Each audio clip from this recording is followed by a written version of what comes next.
So hey everyone, welcome back to my channel Anushka Mini Blog and welcome to my new video shoot. So অনেক দিন পর আমি second পার্টের ভিডিওটা upload করছি আর অনেক দিন পর কেন এই ভিডিওটা আপলোড করছি সেটাও তোমাদের সাথে সবটা ক্লিয়ার করে বলবো। বাট তার আগে বলি যে আমার ভিডিওটা কেন লেট হলো বা কেন আমি লেট করে আপলোড করছি। আসলে গাইস মেইন রিজনটা হলো যে আমরা রিসেন্টলি বাসা চেঞ্জ করেছি, যার জন্য হচ্ছে যে এত পরিমাণ প্যারা লাগছে, বাসার সবকিছুই সামলে উঠতে পারছি না, তার মধ্যে ভিডিও এডিট করা, ভিডিও আপলোড করা, তাহলে তো তোমরা বুঝতেই পারছো কতটা পরিমাণ প্যারার কাজ এগুলি। তো যাই হোক, জন্যই হচ্ছে যে বলতে গেলে আমার ভিডিওটা আপলোড করতে লেট হয়েছে। তো যাই হোক, এখন আমি আমার ব্লগের পার্টে চলে আসি। তো তোমরা যদি ফার্স্ট টাইম আমার ব্লগটা দেখে থাকো তাহলে তোমাদেরকে বলবো প্লিজ আমার চ্যানেলটাকে সাবস্ক্রাইব করে বেল বাটন ক্লিক করে অল বাটন ক্লিক করে দেবে, যাতে আমার ভিডিও সবার প্রথমেই তোমাদের কাছে যেতে পারে এবং তোমরা সেটা দেখতে পারো। সো এখন এখান থেকেই শুরু করে তারপরে হচ্ছে যে আমরা ওই পার্কটা থেকে এখন এই পার্কটাতে এসেছি। আর এটা হচ্ছে যে একটা মেইনলি ক্যাম্প। তো এটা তো তোমরা ফার্স্টেই ওইটার নামটা দেখে ফেললে, বাট তারপরেও আমি হচ্ছে যে এই ক্যাম্পটার নামটা আরেকবার বলে দিচ্ছি। এটা হচ্ছে যে লেক প্যারাডাইস পিকনিক স্পট। তো এই জায়গাটা অনেক পরিমাণ সুন্দর। রাঙামাটি মানেই হচ্ছে যে একদম বেস্ট একটা পর্যটন জায়গা, মানে সুন্দরের ক্ষেত্রে আর ঘোরাঘুরির ক্ষেত্রে তো একদম বেস্ট থেকে বেস্টই। আর যারা পাহাড় পছন্দ করে তাদের ক্ষেত্রে তো বলতেই হয় না। আর এই স্পটটা ছিল রাঙামাটির একদম অনেক টপে, আর ওইখানে অনেক আর্মিরাও ছিল। আর গাইস আমার মনে হয় যে এই জায়গাটা বানানো হয়েছে টাইটানিক থেকে ইন্সপায়ার হয়ে। তার কারণ হচ্ছে যে এই যে শেপটা, এটা একদম পুরো টাইটানিক শেপের মতোই লাগছে। তো এখানে অনেকেই ফটো আগেরা অনেক ক্লিপ নিচ্ছিল। তো এখান থেকে এই ভিউটা একদম অসম, জাস্ট অসম। আর ওই সাইডে তোমরা যেটা দেখতে পাচ্ছ ওইখানে কিন্তু বোট রাইড করা যায়। তো যারা একদম সাহসী আছো তারা কিন্তু ওইখানে গিয়ে বোট রাইড করতে পারো, বাট আমাদের এত দম নেই যে আমরা ওইখানে গিয়ে বোট রাইড করবো, যার জন্য আমরা এত নিচে নামিও নিই। আর যেহেতু আমরা সুইমিংও পারি না কেউ, তো সেই জন্য আর আমরা এই ঝুঁকিটা নিলাম না। দেন ওইখানের একটা জিনুক একটা শপ ছিল, যেখানে অনেক ধরনের ভ্যারাইটিস কাপড় ছিল, যে হ্যান্ডমেড কাপড় ছিল অ্যান্ড জিনুকের অনেক ক্লথ ছিল। আর এই শপটা ছিল পার্কের সাথেই, আর এই শপটার নাম হচ্ছে যে জিনুক শপ। দেন হচ্ছে যে আমরা কাপ্তাইল একটা ধাবাতে এসেছিলাম লাঞ্চ করার জন্য। আর এই যে আমি তোমাদের সম্পূর্ণ ভিউটা দেখিয়ে দিচ্ছি। তো এখন পুরো বিকেল হয়ে গিয়েছিল, আমরা এত ঘোরাঘুরি করছি যে কখন দুপুর থেকে বিকেল হয়ে গেল একদম টেরই পাইনি। আমরা যখন লাঞ্চ করেছিলাম তখন প্রায় একদম 4টে থেকে 4:30 বেজে গিয়েছিল।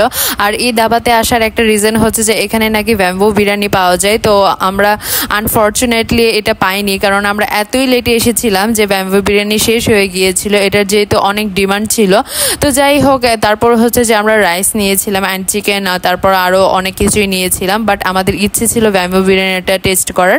তো প্রবলেম নেই, নেক্সট টাইম গিয়ে হচ্ছে যে টেস্ট করব। বাট এটা অনেক হাইপ ছিল যে গিয়ে টেস্ট করব, বাট এখানে পাইনি। আর যেহেতু অনেকটাই বিকেলের দিকে হয়ে গিয়েছিল, যার জন্য অনেকটা রেস্টুরেন্ট হচ্ছে যে খাবার মোটামুটি প্রায় শেষের পথেই। তো তোমরা তো বুঝতেই পারছো। তো সেই জন্য আমরা এখানেই হচ্ছে যে লাঞ্চটা করে নিয়েছিলাম, আর কোথাও যাইনি। আর তখন এখান থেকে এই সাইডের ভিউটা কিছুটা এরকম দেখাচ্ছিল, আর ছোট নৌকাগুলি যাচ্ছে। তো ভিউটা অনেক ভালোই দেখাচ্ছে, আর প্রচণ্ড পরিমাণ বাতাস ছিল। আমরা যেহেতু উইন্ডোরের সাথেই বসেছিলাম, তো আমাদের খাবারও এখানকার কোয়ালিটিটাও অনেক ভালো ছিল খাবার দাবারের। তো সব মিলিয়ে অনেক ভালোই হয়েছে লাঞ্চটা।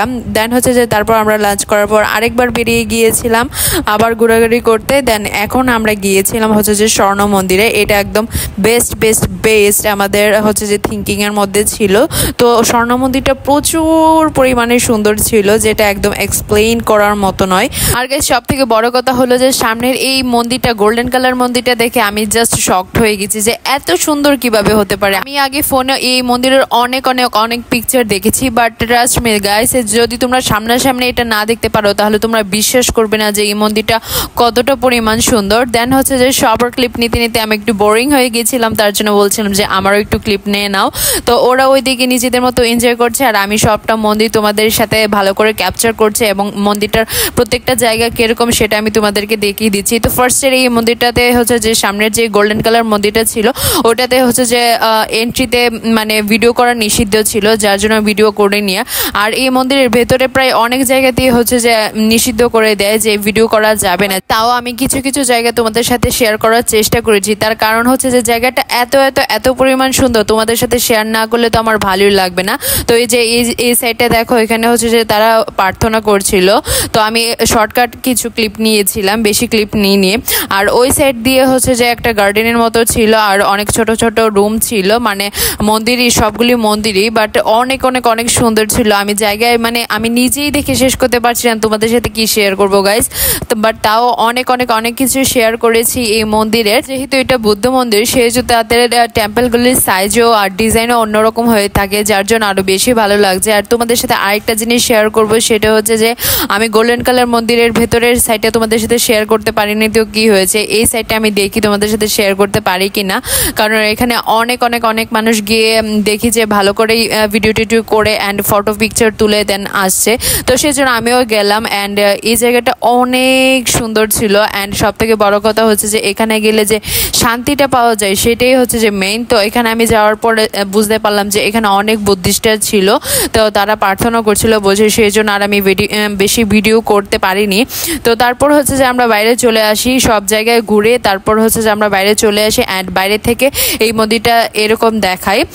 তো তারপর হচ্ছে যে আমরা এখন আর একটা পার্কে এসেছি, আর এই পার্কটার নাম হচ্ছে যে প্লোয়েল পার্ক বা ভূতের পার্কও তোমরা বলতে পারো। আমি ভূতের পার্ক তার কারণ বলছি যে এই পার্কের ভেতরে যত নেগেটিভ অ্যাক্টিভিটিস আছে সেইগুলি হয়, আর আমার অনেক অনেক অনেক ভয় করে এই ভূতের কাণ্ডর কারখানা দেখে, সেজন্য আমি কোনো অ্যাক্টিভিটিসই হচ্ছে যে করছিলাম না বা কোনো অ্যাক্টিভিটিসের কোনো কিছুই হচ্ছে যে আমি নেইনি। পর্ণারা বা ভাইরা হচ্ছে যে সেই সব কিছু নিয়েছে, আমি আর আমার হাজব্যান্ড শুধু ভিডিও ক্যাপচার করার জন্য গিয়েছি সত্যি কথা বলতে এই পার্কের ভিতরে, না হলে আমি যেতামই না।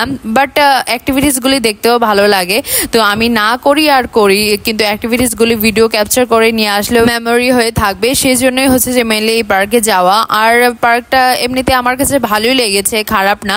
আর এই পার্কের সাইডেই কিন্তু হচ্ছে যে গাইস সব থেকে বিখ্যাত কাপ্তাই লেক, যেখানে হচ্ছে যে মানুষরা অনেক অনেক কাপল তারা যায়। এখানে একটা লাভ শেপের হচ্ছে যে একটা স্ট্যান্ড রয়েছে, যেখানে হচ্ছে যে তালাবদ্ধ করে চাবিটা নাকি কাপ্তাই লেকে ফেলে দেয়, তাহলে তাদের ভালোবাসা অনেক অনেক দিন পর্যন্ত টেকে বা ভালো থাকে। এটা অনেক জানাশোনা কথা, বা তোমরা যদি আমার কথাটা বিশ্বাস না করে থাকো তাহলে তোমরা কাপ্তাই লেক হিসেবে ইউটিউবেও সার্চ দিয়ে দেখতে পারো, এটা অনেক অনেক হাইপ রয়েছে এই পার্কটার। তো দেন সবাই যখন 3D মুভি দেখতে গিয়েছিল তখন আমি এই জায়গাটা ক্যাপচার করছিলাম, আমরা দুজন মিলে একটুখানি ঘোরাঘুরি করছিলাম, পার্কটা দেখছিলাম। আর এই জায়গাগুলি দেখো গাইস কত পরিমাণ সুন্দর। আর সব থেকে দুঃখজনক একটা ঘটনা হলো যে আমরা কাপ্তাই লেকেও গিয়েছিলাম, বাট আমার ফোনের চার্জ ছিল না, যেহেতু আমরা অনেক সকালবেলা বেরিয়েছিলাম, আমার ফোনের চার্জ একদম লো হয়ে গিয়েছিল, যার জন্য তোমাদের সাথে আর এটা শেয়ার করতে পারলাম না। তো আজকে এই পর্যন্ত। সত্যি কথা বলতে সারাদিন অনেক অনেক জার্নি করার পর আমরা তারপর ডিনার করার পর হচ্ছে যে আমরা কর্নারের একটা সাইডে বসে সবাই মিলে একসাথে গান গাইছিলাম, আর সেটার ভয়েসও আমি তোমাদেরকে দিচ্ছি। সো আমার আজকে এই পর্যন্তই ভিডিওটা শেয়ার করছি, তোমাদের ভালো লেগে থাকলে লাইক শেয়ার কমেন্ট করতে কিন্তু একদম ভুলবে না। Thanks for watching guys. ও বুকেরি সব কষ্ট দুহাতে সরিয়ে চলো বদলে যায়, তুমি কেন বুঝো না তোমাকে ছাড়াই আমি অসহায়।